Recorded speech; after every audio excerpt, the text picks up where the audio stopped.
올해 초 위드 코로나로 전환한 중국.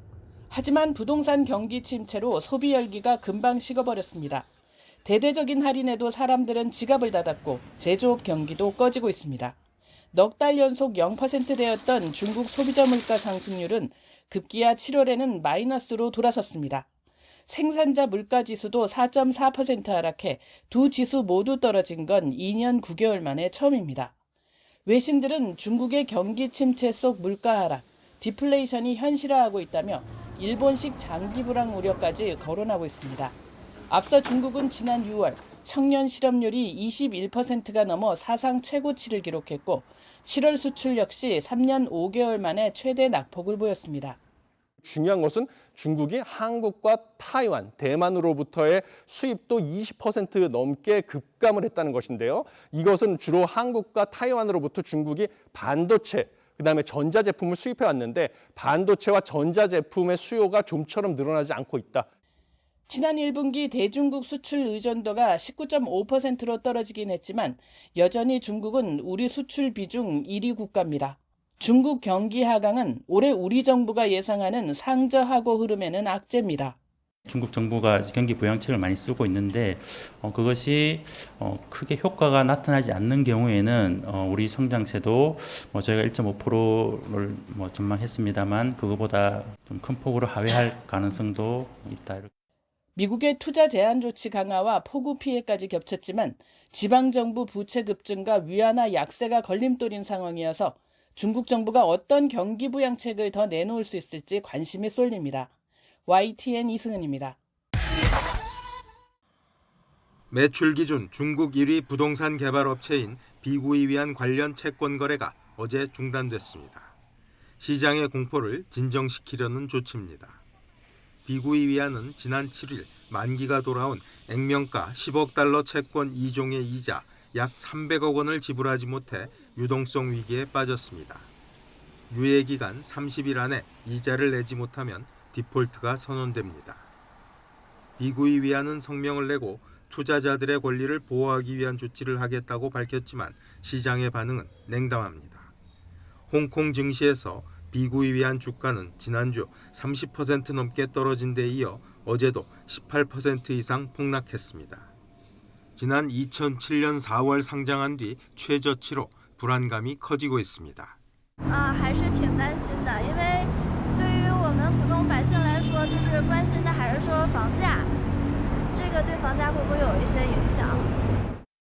중국 부동산 시장은 중국 국내 총생산의 25%를 차지할 정도로 비중이 큽니다. 비구이위안이 중국에서 벌인 건설 프로젝트는 3천여 건으로 헝다의 4배 이상에 달합니다. 이번 사태의 심각성은 특정 업체만이 아니라 중국의 부동산 경기 전반이 가라앉고 있다는 점에 있습니다. Wir haben eine China-Dämmerung. Also der Mythos China wächst immer weiter und hat bald Amerika überrollt. Das ist so nicht mehr zu unterschreiben. China hat jetzt ernste Probleme, eine Deflation im Inland, eine massive Immobilienkrise. 외신들은 비구이위안의 채권 거래 중단 사태가 중국 경제 전반에 상당한 악영향을 미칠 것으로 전망하고 있습니다. YTN 김진호입니다. 최근 소비와 수출 등 중국의 주요 경제 지표가 부진한 모습을 보이고 있습니다. 이런 가운데 중국 최대 부동산 개발업체로 꼽히는 비구이위안이 디폴트 위기에 휩싸이면서 중국 경제 위기감이 커지고 있습니다. 세계 경제 여파도 우려되고 있는데요. 관련 내용 한국외대 국제지역대학원 강준현 교수와 함께 자세히 짚어보겠습니다. 안녕하세요. 네, 안녕하세요. 예. 자, 이 비구이위안 하면은 중국에서 이 아파트를 짓는 건설업체 하면은 아마 첫 번째로 손꼽히는 그런 그렇습니다. 업체라고 네. 듣고 있는데 디폴트 지금 위기에 처했습니다. 네. 중국 경제 전체가 좀 흔들거릴 수도 있다. 뭐 이런 그 위기감도 지금 일고 있는데 그렇죠. 지금 어떤 상황인가요? 지금 계속해서 이 부동산 업체들의 디폴트 상황이 나오고 있는데요. 사실 부동산이라는 것이 중국 경제에서 차지하는 비중이 굉장히 큽니다. 네. 한때는 30%, 예. 지금은 한 25%, 그래도 4분의 1 정도 중국 네. 경제를 지탱을 하는 건데요. 아시다시피 부동산이라는 게 건물만 있는 게 아니잖아요. 그렇죠. 그 안에 내장재도 있고 일종 연관 산업이란 말이죠. 예. 그러니까 부동산이 잘못됐다라는 것은 산업 경기 전반이 안 좋은 메시지로 읽어질 수밖에 없고, 예. 그리고 그거 기억하시겠습니다만 몇 년 전에 헝다 사태가 그렇죠. 있었고, 지난달에 또 완다라는 완다그룹, 예. 똑같은 그 부동산 개발상들이 거의 디폴트 수준이죠. 지금도 진행 중인데. 그러면 중국에서 이 부동산 그 개발업체로 1등, 2등, 3등 하는 업체들이 전부 다 그렇습니다. 지금 꼽히고 있는 거죠. 이 비구이비안이라는 데가 그 중국에서 무려 그 공사 현장, 뭐 실제로 공사지만 도시개발 비슷한 현장을 3,000개나 가지고 있는, 예. 뭐 우리 상상으로는 잘 안 되지만 그 엄청난 기업이란 말이죠. 상장도 돼 있고, 그리고 상징적으로 중국 경제를 지탱하는 부동산의 뭐 보루처럼 중국 정부도 비구이에는 문제가 없다. 예. 이제 영어로는 컨트리 가든이라고 표현을 합니다. 예. 이 회사는 아주 안정적인 회사다라고 얘기를 했었는데 지금 이자 300억 정도를 못 갚은 거예요. 10억 불 회사채 발행한 거 두 종류에 대한 이자가 지난 7일에 돌아왔는데 296억 원 정도 우리 돈으로 그걸 못 갚으니 예. 그 중국 최고의 부동산 업계가 300억을 못 갚아서 한 달 유예를 지금 하고 있는 상황이란 말이죠. 그것도 참 이해가 안 가는데요. 그렇죠. 그만큼 지금 현재 현금이 돌지 않고 있다. 예. 이런 상황이니까 이게 이제 시장에 주는 메시지가 굉장히 큰 거죠. 2017년부터 2022년까지 계속 1위를 하다가 이제 올해에는 상반기에는 이제 5위를 기록했지만 어쨌든 상징적으로 중국의 부동산 개발을 대표하는 회사란 말이죠. 네. 근데 여기마저도 이렇게 어려워지면 결국은 부동산이라는 게 아시지만 집을 만들어서 건축을 해서 팔아야 거기서 나오는 돈으로 건축에 들어갔던 융자금이나 이런 걸 상환을 해야 되잖아요. 예. 그런데 그걸 못 갚으면 결국은 그게 그대로 악성부채가 될 수밖에 없는 거고, 예. 이건 누군가는 책임을 져야 되잖아요. 그러면 지방 정부는 주로 이제 신탁이라든지 이런 데를 통해서 많이 했는데 이 민간 업체들이 그러면 이 신탁 회사들은 갑자기 땅에서 돈이 나오는 게 아니고 여기도 은행에서 빌린 거란 말이죠. 네. 그러면은 이 연쇄 반응이 일어나서 예. 자칫 잘못하면 중국이 금융 시스템 자체가 불안한 소위 금융위기가 올 수도 있다. 이것 때문에 특별히 더 여기에 관심을 갖는데 사실 부동산 위기는 이미 상당히 오래전부터 예고가 되고 있었고요. 예. 중국도 이거를 약간 구조조정의 어떤 계기로 이용하려는 면도 있어요. 그래서 최악으로 가는 상황까지는 중국 정부가 아마 수수방관하지는 못할 겁니다. 그런데 그런 정책을 했는데도 불구하고 이 부분이 안 풀리면 그 다음에 쓸 카드가 전혀 없는 거예요. 예. 그렇기 때문에 지금 굉장히 조심스럽게 이 부분을 접근하고 있는 게 아닌가 이렇게 판단이 됩니다. 예. 디폴트가 확정이 될 경우에는 그 파장이 일파만파로 퍼질 것이다. 네. 지금 금융권으로도 이전될 수도 있고 그렇습니다. 지금 그 뉴스를 네. 보면은 국유 기업도 국유 부동산 개발업체도 지금 유동성 위기에 처했고 말씀하신 대로 이 지방 정부들의 이제 부채 문제로도 네. 이전될 가능성도 배제할 수 없는 것이고 어느 정도까지 확산될 것 같습니까 문제가? 이게 이제 중국의 부동산 개발 상황, 네. 부동산이 왜 이렇게 갑자기 중국 경제 핵심으로 됐나 이걸 이제 먼저 좀 이해를 하셔야 되는데요. 땅이 있지 않습니까? 예. 그럼 개발상들이 와서 내가 저기를 개발해 주겠다. 그러면 저 땅에 대한 중국은 이제 소유권이 국가에 있으니까 사용권을 삽니다. 예. 사면서 이거를 개발해서 이렇게 해줄 테니까 돈을 좀 빌려달라. 그러면 돈이 없잖아요. 그러면 지방 정부가 보증을 해서 돈을 차입을 한 거예요. 예. 그거를 옛날에 엄청나게 많이 돈이 쌓였는데 이게 부채가 너무 커지니까 지방 정부 부채는 LGFV라고 그래서 그 돈을 딱 떼어가지고 일종의 그 투자 융자 전담 기구를 만든 거예요. 대차대조표에도 안 잡힙니다. 그러니까 예. 이게 이제 쉽게 얘기하면 분식회계를 한 거죠. 이 돈이 사실은 공식 통계에 잡히지 예, 않는. 그림자 공룡으로 남아 있는데 그게 물경 이 60조 위안이니까 네. 우리 돈으로 따지면 경 단위가 넘습니다. 이 정도의 이게 파급이 돼버리면 예. 중국 경제도 회복이 어렵죠. 다만 한 가지 그 중국은 여전히 경제를 통제를 하고 있고 네.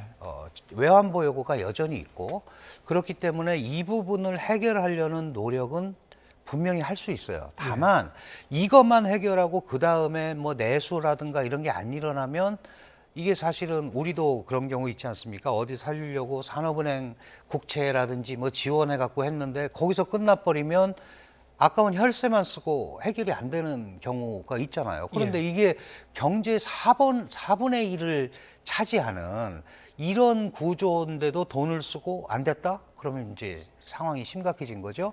그 다음에 지금 말씀하셨다시피 국영기업, 국유기업도 이 문제를 해결을 못한다? 그럼 민간기업은 더 이상 할 말이 없지 않습니까? 그렇죠. 그러면 지방정부나 이런 데는 LGFV라는 걸 가지고 했고, 대개 이제 민영 개발상들은 무슨 신탁 이런 걸 가지고 했거든요. 이 신탁 회사들도 결국은 돈을 국가의 보증하에 은행에서 빌려오는 거잖아요. 그럼 국가 돈이죠.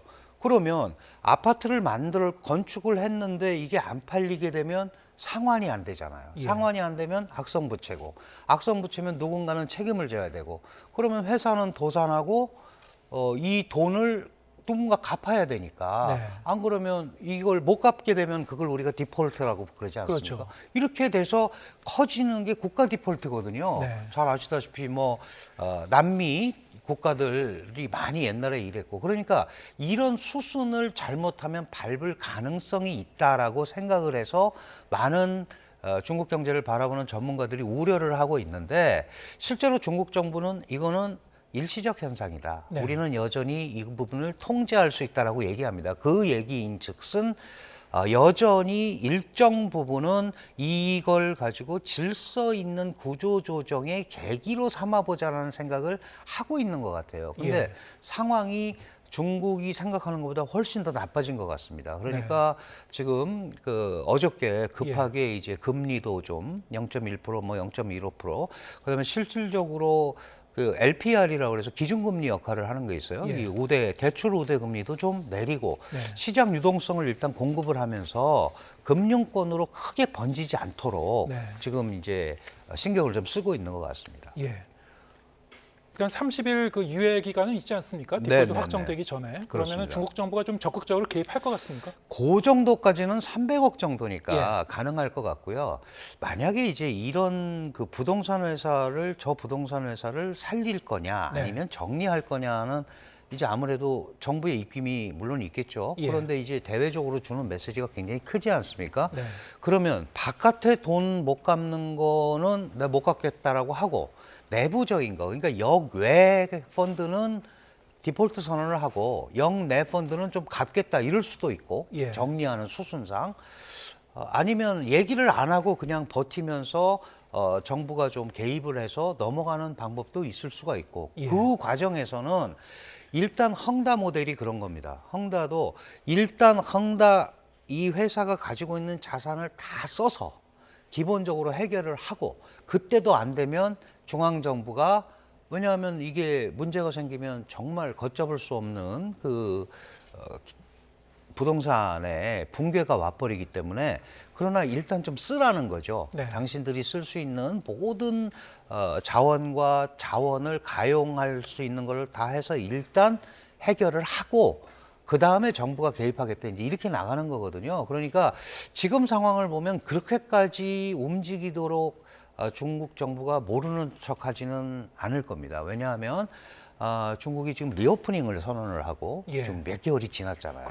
그런데 원래 우리가 보통 이제 어떤 국가의 경제를 이렇게 지탱하는 걸 세 가지를 꼽는데요. 하나가 투자, 하나가 내수, 하나가 수출입니다. 근데 이 세 개가 다 안 좋은 거예요. 경제 지표가 전부 다 부진한 모습으로 나왔죠. 그러면 이런 부분들이 이렇게 나와 있는데 부동산마저 무너지는 모습을 중국이 주게 되면, 그렇지 않아도 지금 뭐 이 소위 사회주의성을 좀 강조하면서 이 큰 기업에 대한 이 빅테크 기업 압박도 했었고, 공동 부유론도 얘기했었다가 올 초부터 경제가 심상치 않으니까 개방 확대, 외자 많이 들어와라 이렇게 얘기했잖아요. 근데 이렇게 시장에 신뢰를 못 주면 외자가 들어올 수가 없잖아요. 지금 그 2, 4분기에 98년 이후 최대로 이 FDI, 그러니까 국외 직접 투자가 감소를 했어요.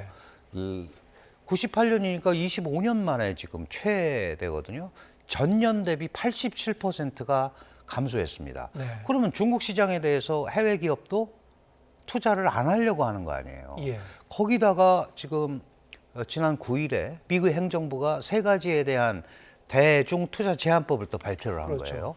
이런 게 이제 얽히는 가운데 이런 정도도 해결을 하지 못하면 이건 이제 중국 국내적으로나 또는 대외적으로 시장의 신뢰를 잃기 때문에 중국 정부가 이 부분은 어떻게든지 넘어가려고 애를 쓸 겁니다. 그렇다고 본질적인 문제가 해결되기는 매우 쉽지 않은 예. 그런 상황입니다. 지금 지적해 주신 그 여러 가지 요인들이 이번 그 중국의 부동산 업체발 그런 위기의 어떤 배경이 되는 그런 문제들인데, 미국의 이제 대중국 압박, 그리고 계속 좀 이어지고 있는 그 경제 부분에 여러 가지 지표의 이제 부진한 그런 양상 다 겹쳐서 지금 나타나고 있는데요. 네. 그렇다면은 중국 경제가 지금 그 디플레이션으로 지금 가고 있는 겁니까? 어느 정도 들어갔다고 봐야 되나요? 뭐 일부 학자들은 이게 디플레이션이 아니고 뭐냐라고 예. 주장을 하고 있어요. 중국 정부는 아니다라고 얘기하는 거죠. 왜냐하면 어쨌든 2, 4분기에 그 경제 성장이 6.3%고 그건 상반기를 합쳐보면 수치상으로는 5.5%입니다. 네. 그러면 완만한 회복세에 접어들었다라고 얘기했는데 7월 지표가 더 나빠진 거예요. 예. 7월 지표가 예를 들어서 말씀하신 대로 디플레이션이라는 거는 이제 물가가 하락하는 건데 예. 0.3% 소비자 물가가 하락을 해버렸단 말이죠. 좀 다른 나라랑 인플레랑 예, 싸우는데 대조적이에요. 예. 근데 여기는 지금 이런 그 소위 디플레이션을 소위 D의 공포라고 예. 그러지 않습니까? 그러면 이게 결국은 이리로 들어가는 게 아니냐. 거기다가 중국이라는 데는 기본적으로 수출도 해야 되고 뭐 그렇죠. 제조 대국이니까 산업 생산이 늘어나야 된단 말이죠. 네. 근데 산업 생산도 그 부진했다는 지난달보다 더 낮아지고 있단 말이죠. 수출도 감소하고 있고요. 3.7%. 그 수출 감소하니까 당연히 원자재 수요도 줄어들고. 예. 그러니까 소비자 생산자 물가 지수도 떨어지고 네. 물건을 못 만들어내니까 소비자 물가 지수도 떨어지는 예. 그런 이제 악순환 고리에 들어온 거예요. 그러면 이런 부분을 계속 답습을 하게 되면 이거야말로 디플레이션이다. 예. 이렇게 얘기를 하는 거거든요. 중국 정부는 7월까지만 그럴 거고 8월부터는 다시 정상을 찾을 거다라고 얘기를 하는데 예. 그렇게 얘기할 수 있는 근거가 별로 없어요. 예. 왜 그러냐 하면 6몇 %가 성장했다고 얘기했는데 전력 사용량은 마이너스 2.9입니다. 예. 그리고 그 도로 통행, 유동량도 줄었어요. 그런데 예. 전력 사용량도 줄고 예. 유동량도 줄는데 어떻게 산업 생산이 증가하지? 이런 이제 의구심을 갖는 사람들이 많이 중국의 늘었어요. 이 경제 통계 자체가 예, 사실 그런 이제 게좀 코로나 있죠. 상황에서도 이제 통계의 네. 오류 문제가 많이 이제 지적이 됐습니다만 통계를 어느 정도 신뢰할 수 있을 것인가 이 문제도 있고요. 네. 특히 지금 중국 경제의 이 문제점을 아주 여실히 보여주는 그런 장면이 있었는데 지난달 그 청년 실업률 그렇습니다. 지금 도대체 몇 %를 기록한 건지 아직 발표를 하지 않았습니다. 네, 네. 어떻게 보셨습니까? 6월 달에 21.3% 역대 예. 최고였어요. 전체 실업률은 5.2%인데 그러더니 갑자기 7월 거 발표하면서 발표하는 게 의미가 없다. 이러고 네. 이제 안 했단 말이죠. 안 했다는 얘기는 그만큼 자신이 없다는 거죠. 예. 왜냐하면 이제 청년 실업률이 21.3%라는 것은 16세에서 24세인데 네. 지금 중국에는 올해만 해도 1,158만 명의 대졸자가 생깁니다. 그럼 대졸자들이 생각하는 소위 취업 예. 분위기는 하이테크라든지 고임금이라든지 뭐 이런 부분 아니겠어요? 예. 아니면 적어도 안정적인 무슨 공무원이라든지 이런 네. 거가 이제 돼야 되는데 이게 지금 21%라고 하더라도 예. 5명 중에 1명은 취업이 안 되는데 예.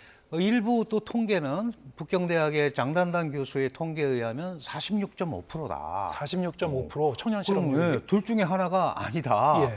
그 왜 그런 통계 그 미스가 발생했느냐?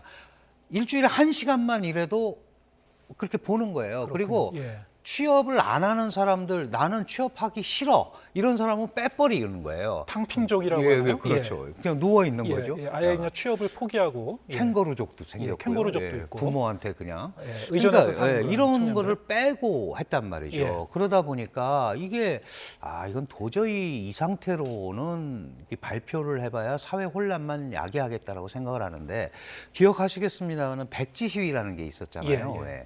이때 젊은이들이 이걸 들고 나왔단 말이죠. 하얀 네. 종이를. 그게 이제 대표적으로 그런 불만을 표현하는 거죠. 왜 그러냐 하면, 내가 불만을 갖고 있는데 이거 잘못 얘기하면 다 잡혀가고 사회 소위 질책의 대상이 되고 이러잖아요. 예. 그러니까 그냥 나는 취업 안 해도 된다라고 얘기는 하고 있지만 얼마나 하고 싶겠어요. 네. 만약에 이 부분을 중국 정부가 해결해 주지 못하면 이 사람들은 바로 사회의 가장 극렬한 불만 분자가 될 수밖에 없습니다. 예. 다만 아직 세력이 없어서 뭐 시위를 하거나 이러긴 굉장히 어렵죠. 계기가 없으면. 예. 그러나 많은 중국의 젊은이들이, 청년들이 이런 마음을 갖고 있다면 이거는 계속해서 사회 불안 요소로 자리를 잡을 수밖에 없습니다. 시진핑 체제의 굉장히 불안한 그 요인으로 그렇죠. 작용할 가능성이 높군요. 향후에도 그렇게 될 수밖에 없고, 그다음에 이 청년들이 좀 SNS 쓰지 그렇습니다. 않습니까? 예. 많이 배웠기 때문에 SNS나 인터넷이나 아주 다양한 매체를 이용할 수 있는 예. 그런 사람들이란 말이죠. 그래서 과거와 같이 그냥 뭐 힘으로 이렇게 시위를 하고 이러는 게 아니고 매우 논리적으로 중국의 문제를 지적할 수 있는 거죠. 네. 그럼 그걸 보게 되면 이 사람들 말이 맞다라고 충분히 생각할 수 있잖아요. 네. 그러면 지금 중국 정부 입장에서는 그 사람들을 충족시켜 줄 수 있는 네.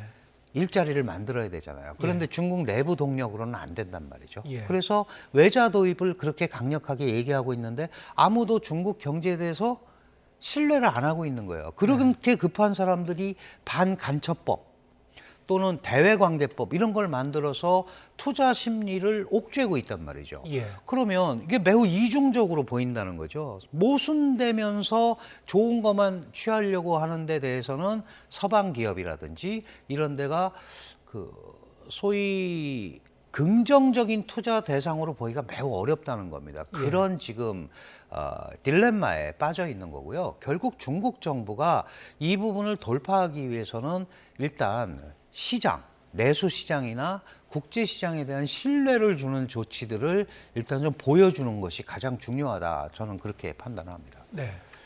지금 단기적인 그런 대책들, 그리고 이 시장의 유동성을 공급하는 정도, 금리를 조정하는 정도로는 이 근본적인 문제를 해결하기 어려울 것이다. 좀 더 과감한 조치가 필요하다라고 얘기를 하고 있는데 네. 중국 정부가 또 좀 더 과감한 조치를 취하지 못하는 그런 배경이 있나요? 그렇습니다. 이게 사실은 이제 올 3월에 예. 중국의 지도부가 특히 이제 리창 총리를 위주로 행정부가 시작이 됐잖아요. 그러면 되게 그 경제에 관한 그 활성화 조치라든가 예. 또 많이 기대를 했지 않았습니까?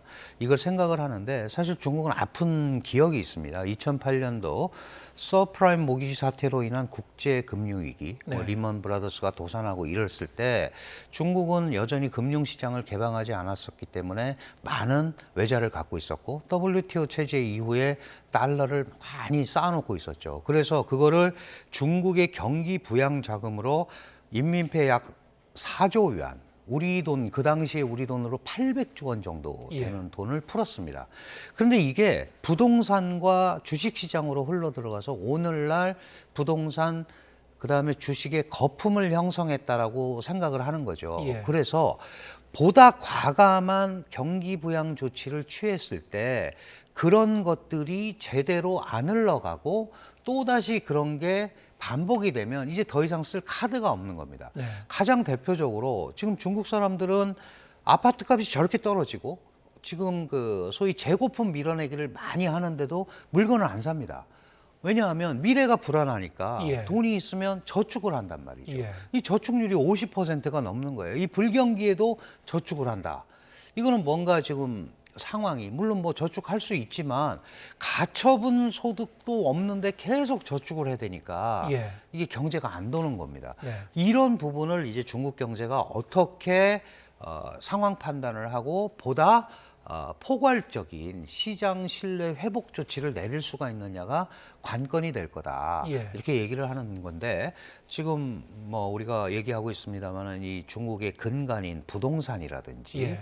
그다음에 수출이라든지 취업 같은 경우 사실 고등 교육을 받은 사람이 취업을 하지 못하면 경제 효율이 떨어지잖아요. 그렇죠. 그리고 그 사람들을 그렇게 묵히고 있는 거는 사회적으로 또 낭비란 말이죠. 네. 그런데 지금 안타깝게도 중국 정부가 택하고 있는 건 시진핑 주석이 그랬어요. 나는 옛날에 어려워서 농촌에 가서 일했다. 그러면 어렵게 도시에 와서 4년제 대학을 졸업한 사람들이 다시 농촌에 가서 이 뭔가를 뭐 새로운 거를 하기에는 너무 앞뒤가 안 맞잖아요. 예. 그러니까 아무것도 안 하고 있다라는 겁니다. 그래서 뭔가 이런 것들을 새로운 성장 동력을 만들어내야 되는데 원래 시진핑 정부, 공산당 정부가 끌고 가려는 과학기술 분야는 미국의 강력한 압박을 받고 있기 때문에 예. 지금 이러지도 못하고 저러지도 못하는 그런 상황인데요. 아시다시피 시진핑은 3선을 하고 뭐 혹시 기회가 되면 또 4선을 할 수도 있겠죠. 네. 그거의 가장 큰 이유가 내가 통치하는 중국이 미국과 어깨를 나란히 하는 국가가 됐다는 겁니다. 예. 그 미국의 강력한 압박에 물러서는 모습을 보이기가 굉장히 어려운 거죠. 그리고 이미 했던 말들도 하기가 어려운 거예요. 그런데 많은 사람들이 그런 얘기를 하는 겁니다. 이렇게 가면 일본의 잃어버린 20년, 30년을 중국도 맞을 수 있다. 저는 이제 좀 다른 생각을 가지고 있는데 왜냐하면 지금 중국은 글로벌 밸류 체인에서 한 40%를 차지하고 있습니다. 그러니까 메이드 인 차이나가 없으면 40%를 다른 데서 조달하기가 굉장히 어렵거든요. 예. 그러니까 이런 부분이 과거와 다르죠. 지금 중국이 제1 무역 파트너 또는 제2 무역 파트너인 나라가 140개국이나 됩니다. 그러니까 다 이렇게 연계가 돼 있단 말이죠. 그래서 일본식 불황을 똑같이 겪기는 사실 쉽지는 않습니다. 네. 그러나 어쨌든 이런 분위기가 계속하면 이게 중국한테 긍정적으로 작용할 리가 없을 거고. 게다가 거기에 더해서 최근에 이 인도의 인구가 중국의 인구를 그렇습니다. 추월했다는 네. 그런 소식도 있었습니다만 이것도 사실 이 중국의 국력에 어떤 맞습니다. 굉장히 좀 부정적인 그런 그 징후인 것 같습니다. 그렇습니다. 그 뭐 인구가 많다는 게 꼭 좋은 건 아니지만 네. 생산 가능 인구가 사실 많아져야 되는데 저출산의 이제 네. 고령화 사회가 이제 도래하고 있으니까. 중국은 그 선진국에 가보지도 못하고 너무 일찍부터 고령화되는 예. 그 평균 연령이 굉장히 높죠. 예를 들어서 인도는 뺏었지만 중국보다 한 10세 정도가 어리고요. 예. 베트남은 한 15세 정도가 젊습니다. 그러니까 결국 이런 부분들이 해소되지 않으면서 늙어간다면 지금 작년에 신생아가 보통 한 1,500만씩 늘어나던 인구가 작년에 800만도 안 돼요. 예. 작년에 790만 쌍이 결혼했습니다. 그러니까 이런 식으로 가면 인구 감소 국가로 갈 수밖에 없고 감소되는 국가가 고령인들 자신의 부모, 할아버지, 할머니를 모셔야 되는 사회 비용이 굉장히 많이 들어가잖아요. 이런 구조가 계속되면 경기가 나빠질 수밖에 없고 세계 경제의 분명히 한 축을 담당하고 있는 중국의 경기 침체는 뭐 우리는 물론이고요. 전 세계에 부정적 영향을 끼칠 수밖에 없는 그런 아주 좀 안 좋은 상황에 와 있다. 이렇게 말씀을 드리고 다만 중국이 잘못되는 게 경제가 잘못되는 게 한국한테 꼭 좋은 거냐 이건 한번 냉정하게 예. 생각을 해봐야 됩니다. 우리도 마치 요즘 보면 중국 경제가 나빠지니까 한국이 승리한 것처럼 말씀하시는 분들이 많은데 그런 건 아니죠. 예. 예, 그거는 우리가 냉정한 판단을 해서 중국과 이어갈 거는 이어가고 또 경쟁력이 없는 거 끊을 건 끊는 거고 뭐 이런 그 준비를 좀 해야 될 필요가 있을 것 같습니다. 지금 중국 경제의 위기 상황을 오늘 자세히 짚어본 이유도 사실 중국 경제가 흔들거리면 세계 경제 전체, 우리나라 경제는 물론이고요. 그렇죠. 짙은 먹구름을 떨일 수 있으니까 앞으로 좀 면밀히 좀 주시해보고 그렇습니다. 우리도 좀 네. 대응책을 좀 세워야 될 것 같습니다. 한국외대 강준영 교수와 함께했습니다. 고맙습니다. 감사합니다. 중국의 최대 부동산 개발업체 비구이 위안과 위안양에 잇따른 부도 위기가 금융권으로 번지는 양상입니다. 중국 최대 부동산 신탁회사 중릉국제신탁이 3,500억 위안, 우리 돈 64조 원 규모 만기 투자 상품의 상환을 연기해 고객에게 돈을 돌려주지 못하고 있습니다. 코로나19 사태 이후 침체 위기에 빠진 중국 경제의 위기 상황이 시장을 통해 현실화한 것으로 풀이됩니다. 世界经济仍面临下行压力，国内经济恢复也面临需求不足、结构性与周期性问题交织等制约。 중국 국가통계국이 발표한 경제 지표들은 향후 전망을 더욱 어둡게 하고 있습니다. 부동산 위기의 영향으로 7월 신규 주택 가격이 올해 처음으로 하락한 것으로 나타났습니다. 7월 산업 생산과 소비 판매도 전년 대비 각각 3.7%, 2.5% 증가하는 데 그쳐 시장 예상치를 큰 폭으로 밑돌았습니다. 7월 소비자 물가지수도 2년 5개월 만에 처음으로 떨어졌습니다. 때문에 중국 경제가 사실상 디플레이션에 빠졌다는 경고음이 나오는 가운데 기업들이 투자와 일자리를 대폭 줄이면서 고용 상황도 심각합니다. 7월 실업률은 전월 대비 0.1%포인트 높은 5.3%를 기록하며 역대 최고치를 거듭 경신했습니다. 肯定要坚持，因为现在毕竟这个疫情影响，你现在即使是现在放开的这个状态了，你现在找其他工作也很难找。 특히 청년 실업률이 6월 기준 20%를 넘긴 가운데 일각에서는 중국 청년의 절반이 실업 상태라는 말까지 나오고 있습니다. 이런 가운데 중국 당국이 돌연 8월부터 청년 실업률을 발표하지 않겠다고 밝혔습니다. 중국은 지난해에도 아무런 설명 없이 중요 경제 지표를 연기한 적이 있습니다. 때문에 중국이 불리한 통계를 일부러 감추려는 게 아니냐는 의구심이 일고 있는 가운데 위기에 빠진 중국 경제의 불투명성이 더 커질 수 있다는 우려도 나오고 있습니다. YTN 최영지입니다.